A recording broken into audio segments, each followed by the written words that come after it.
Sementara itu Danrem 163 Wirasatya Kolonel Infanteri Nyoman Cantiasa mendorong upaya penyelamatan lahan pertanian dari alih fungsi lahan. Untuk itu melalui kegiatan TMMD, TNI dan jajarannya bersama masyarakat membangun jalan usaha tani di Subak, Kerdung, Pedungan.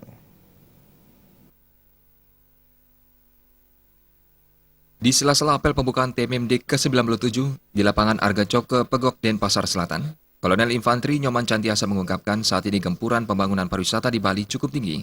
Untuk itu harus ada upaya penyelamatan lahan pertanian terutama sawah produktif melalui rancangan yang dibuat pemerintah daerah setempat.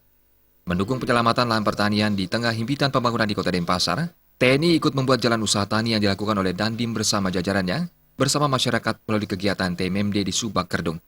Penyelamatan sawah di Kota Denpasar yang dilakukan Pemkot harus didukung dalam upaya ketahanan pangan. Ini kebetulan kebijakan pemerintah daerah Denpasar ini, Kabupaten Denpasar ini luar biasa dengan cara menyelamatkan sawah-sawah yang ada di kota. Sehingga kebijakan Pemda dalam ini pertama kami monitor bahwa pajak nanti akan dihilangkan untuk petani, kemudian asuransi terhadap petani kalau misalnya dia gagal panen.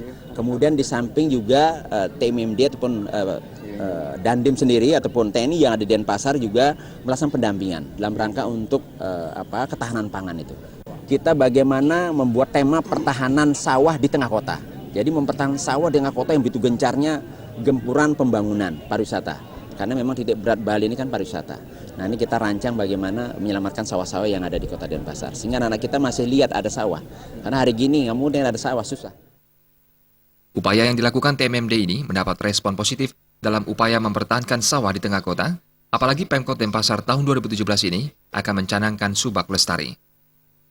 Perawidia dan Suta, Bali TV.